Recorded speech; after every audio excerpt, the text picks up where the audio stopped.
To nagranie jest dla każdego, kto marzy o nowej, lepszej pracy, a być może nie wie, od czego zacząć. Witam serdecznie, piękna duszo. Mam na imię Joanna i wspieram w odkrywaniu wewnętrznej mocy, a także od prawie 14 lat zajmuję się coachingiem kariery i wspieram ludzi w zmianach zawodowych. I właśnie w trakcie coachingu kariery, spotkając się z klientami i zadając im pytania o to, co najbardziej lubią czy kochają robić, bardzo często otrzymuję odpowiedzi w postaci: kocham jeździć na rowerze, czytać książki, chodzić do kina czy spotykać się ze znajomymi. No oczywiście nie są to aktywności takie typowo związane z ich pracą zawodową.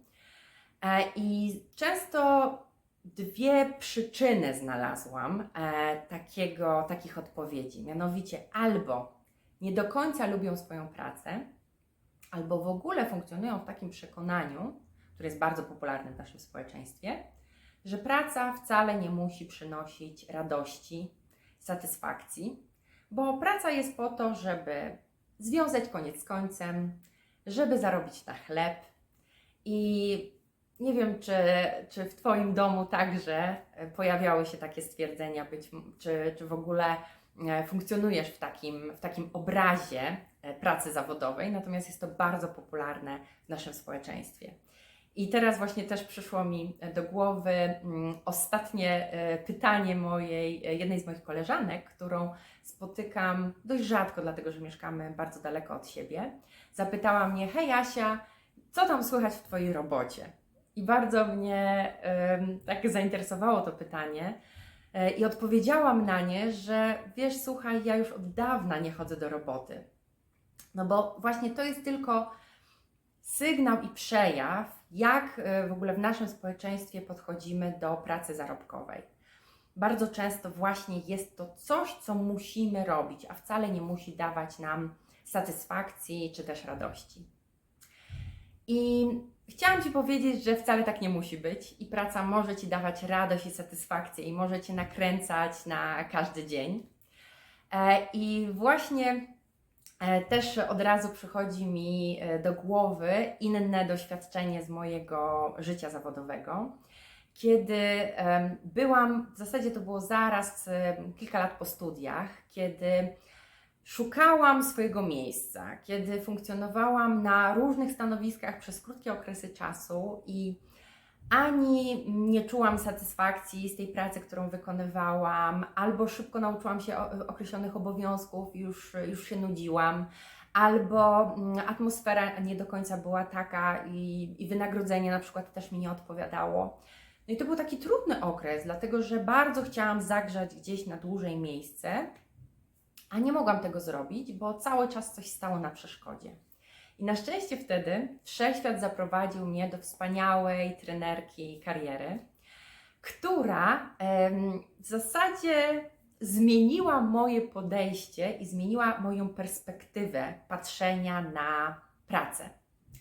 I pracowałyśmy wtedy nad kilkoma aspektami, którymi się teraz z Tobą podzielę, abyś też mógł wykorzystać je w swoim życiu. Mianowicie zaczęłyśmy od tego, że zrobiłyśmy taką burzę mózgów, że miałam zapisać na kartce wszystkie czynności, które kocham bądź lubię robić.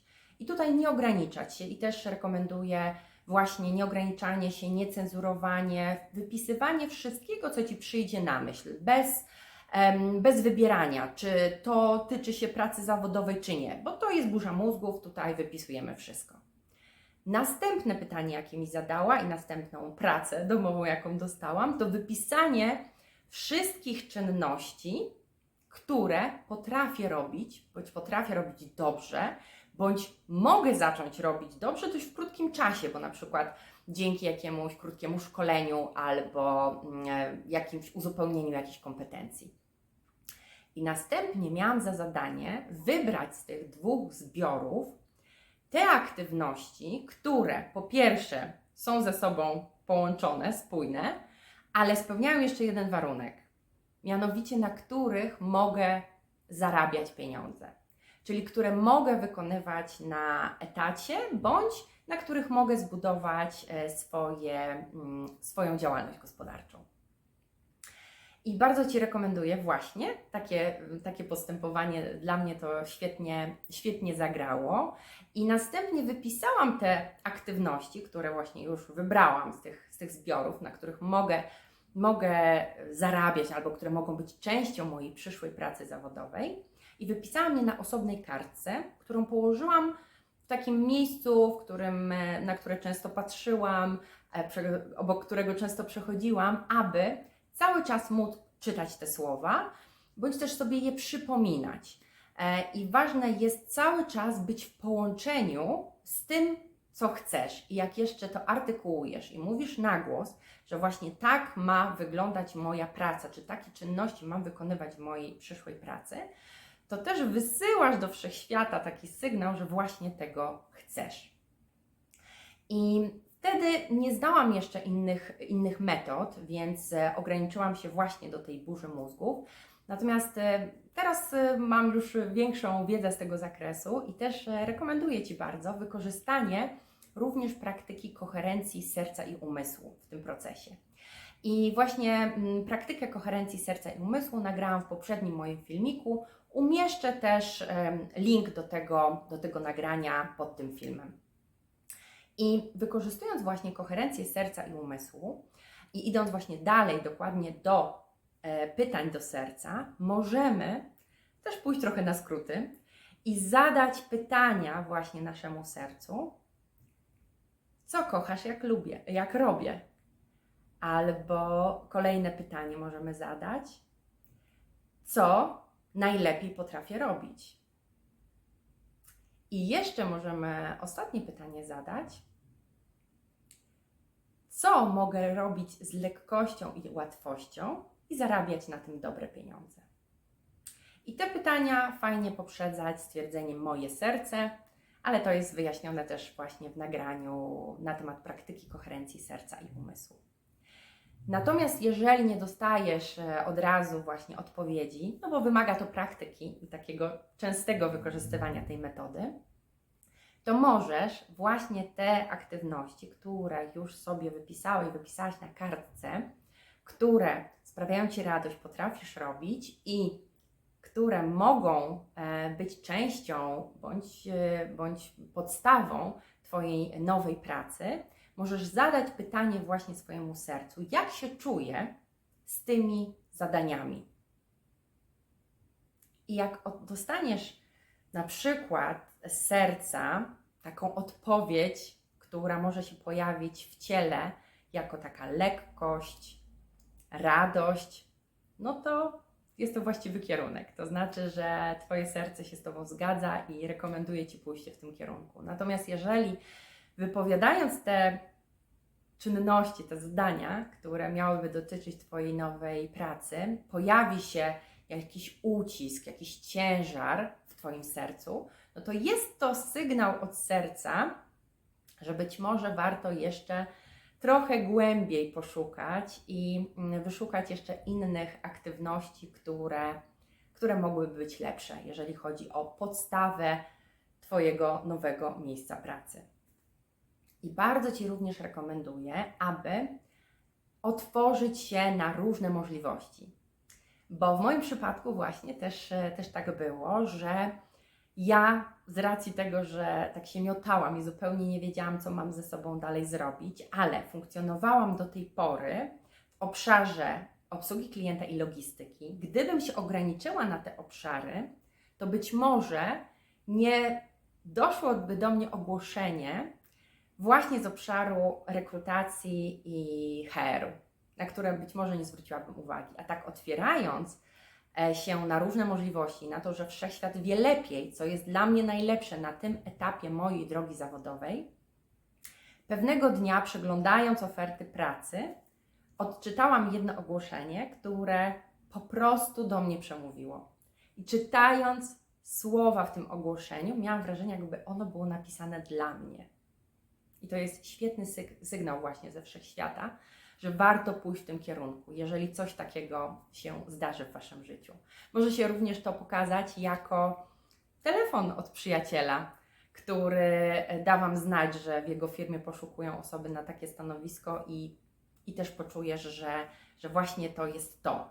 albo może się to pojawić w formie takiej, że gdzieś przeczytasz w gazecie o jakimś ogłoszeniu, albo w trakcie rozmowy ze znajomymi, w trakcie jakiegoś spotkania prywatnego, nagle usłyszysz, że jakaś firma poszukuje osoby na takie stanowisko z takimi zadaniami. Więc rekomenduję naprawdę bardzo szeroko otworzyć się na to, co wszechświat ma nam do zaoferowania, bo dzięki temu możemy trafić do miejsca, o których nawet byśmy nie pomyśleli, a rzeczywiście będzie to na ten moment dla nas najlepsze miejsce na aktualnym etapie naszej kariery zawodowej. I dodatkowo też warto zwrócić uwagę na to, jakie obowiązki jeszcze się znajdują w tym potencjalnym nowym stanowisku. Jeżeli większość obowiązków stanowią właśnie takie aktywności, które lubię robić, które dobrze robię, które właśnie sprawiają mi radość, no to jest już bardzo dobry sygnał. Natomiast też warto zwrócić jeszcze uwagę na te aktywności pozostałe, które, no oczywiście w każdej pracy się tak zdarza, że są takie zadania, które wykonujemy może troszkę mniejszym zaangażowaniem i to jest ok, o ile one nie są takimi zadaniami, których po prostu nie znosimy robić, które są dla nas po prostu jakimś ostatnią rzeczą, jaką moglibyśmy zrobić. Bo to jest już sygnał, że być może nawet jeżeli one stanowią mały procent całego stanowiska, mogą spowodować, że nie będziemy po prostu zadowoleni z danego miejsca pracy, danego stanowiska. I też jeszcze raz zarekomenduję Ci wykorzystanie właśnie praktyki koherencji serca i umysłu, którą, jak już wspomniałam, nagrałam w poprzednim filmiku, gdzie po tej jakby typowych etapach właśnie koherencji serca i umysłu zaprosiłam Cię do wykreowania swojej wizji przyszłości. I właśnie do tego etapu minimum warto dojść przy manifestowaniu swojego nowego miejsca pracy. Dlatego, że teraz możesz właśnie w tej praktyce właśnie wizualizować sobie siebie, wizualizować sobie to nowe miejsce pracy, jak Ty się w nim czujesz, co robisz i z tą wizją przyszłości funkcjonować też na co dzień. Bo to nie chodzi tylko o to, żeby właśnie w tej medytacji, koherencji serca i umysłu się połączyć z tą wizją, ale potem z tymi emocjami w ciele, czyli tymi emocjami, które mamy, jak już tą pracę będziemy wykonywać, już tą pracę mamy, już osiągnęliśmy to, o czym marzymy, żeby z tymi emocjami funkcjonować na co dzień. I im częściej te emocje przywołujesz do swojego ciała, tym mocniej pozostajesz w połączeniu z tą nową wizją. I ta nowa wizja szybciej pojawi się w Twoim życiu. Więc zapraszam Cię do mojego nagrania także o koherencji serca i umysłu i życzę Ci samych sukcesów na nowej drodze zawodowej. Dziękuję za uwagę i przesyłam Ci dużo miłości.